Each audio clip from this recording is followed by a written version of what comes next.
अस्सलाम वालेकुम। तो आज के हम लेक्चर में पढ़ेंगे clinical anatomy of humerus. Mainly इसके अंदर हम लोग डिसलोकेशंस पढ़ेंगे और फ्रैक्चर के कॉमन साइट्स पढ़ेंगे और उसके अलावा इसके कुछ फीचर्स हैं वो भी मेनली पढ़ लेंगे। तो सबसे पहले मैं एक दफ़ा रिवाइज करवा देता हूँ कि जो हमारा ह्यूमरस होता है अगर उसको मीडियली प्लेस किया जाए तो मीडियल साइड पे ये मीडियल एपिकोंडाइल होता है और उसके ऑपोजिट साइड पे फिर लेटरल एपिकोंडाइल होगा और मिड पे आ जाएँ तो ये इसकी शाफ्ट होती है। और अगर अबव मतलब एट द अपर लेवल पे आ जाएँ तो यहाँ पे इसका वो होगा एनाटॉमिकल नेक और यहाँ पे होता है इसका सर्जिकल नेक होता है। तो कॉमन साइट्स क्या यहाँ पे जो सर्जिकल नेक है वहाँ पे फ्रैक्चर हो सकता है। इसके अलावा जो यहाँ पे ग्लाइडो ह्यूमरल जॉइंट होता है उसकी डिस्लोकेशन हो सकती है। उसके बाद आ जाती है यहाँ फ्रैक्चर हो सकता है, शाफ्ट का फ्रैक्चर हो सकता है।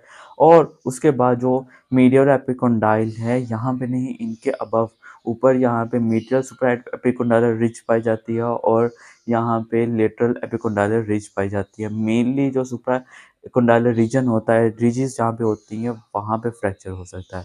अब वो फ्रैक्चर्स होंगे तो उनके या डिस्लोकेशंस होगी तो उनके क्या फीचर्स आ जाएंगे। सबसे पहले पढ़ लेते हैं यहाँ पे सुपर एपिकोंडाइलर रीजन जो है इसका अगर फ्रैक्चर हो तो क्या होगा। जब यहाँ पर फ्रैक्चर होता है जस्ट लाइक दिस कि यहाँ पे जब फ्रैक्चर होगा तो जो लोअर पार्ट होता है वो एक तो डिस्प्लेस हो जाएगा, बिल्कुल अलहदा हो जाएगा। जैसे यहाँ पे अगर डिस्लोकेशन होगी सेम टू सेम वैसे ही होगा। दूसरा वो अगर यहाँ पे इस मूव लोकेशन होगी तो वो बैकवर्ड को मूव कर जाएगा। लाइक जो आपकी फोर आर्म होगी वो क्लियरली प्रोमिनेंट होगी, बैक साइड को प्रोमिनेंट होगी।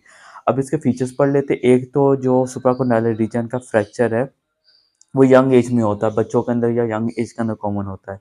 दूसरा इसके बाद ये है कि फ्रैक्चर होता कैसे है, जब हम अपने हाथों के साथ स्ट्रेच हैंड के साथ लीन फॉरवर्डली फॉल करते हैं। जस्ट लाइक जिस तरह हमने क्लेविकल का फ्रैक्चर पढ़ा था उसमें भी सेम टू सेम वैसे था। पेशेंट आगे को गिरता है तो वो अपने हाथों को स्ट्रेच करेगा और हाथों में फोर्स की वजह से या तो इसका सुप्राकोंडाइलर रीजन की फ्रैक्चर होगी या क्लेविकल की फ्रैक्चर हो सकती है।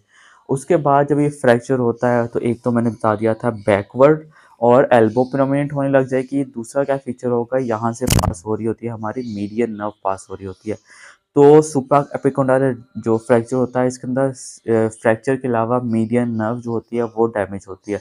अगर मीडियन नर्व डैमेज होगी तो जो फोर आर्म के मसल्स हैं, हैंड के मसल्स हैं, इनकी मोटर सप्लाई जो होगी वो डैमेज हो जाएगी, जिसके वजह से इसका हाथ जो होगा वो अकड़ जाएगा, स्पैज़म हो जाएगा। वो उसका हाथ ऐसे क्लॉ की तरह हो जाएगा, क्लॉ हैंड बन जाएगा, clawing of hand and fingers हो जाएगी, इसका क्लॉइंग हो जाएगी इसकी हाथ की। और इसके बाद फिर आ जाता है उसके जो फोर आर्म है उसकी मसल वेस्टिंग होने लग जाती है। तो ये इसके फीचर्स हैं।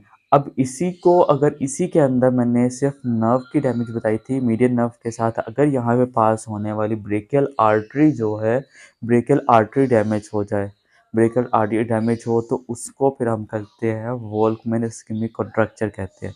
सेम वैसे ही है, इसमें भी बैकवर्ड डिस्लोकेशन होगी, एल्बो प्रोमिनेंट होगा, मीडियन नर्व डैमेज होने की वजह से यहाँ पे क्लोइंग ऑफ फिंगर्स एंड हैंड हो जाएगा।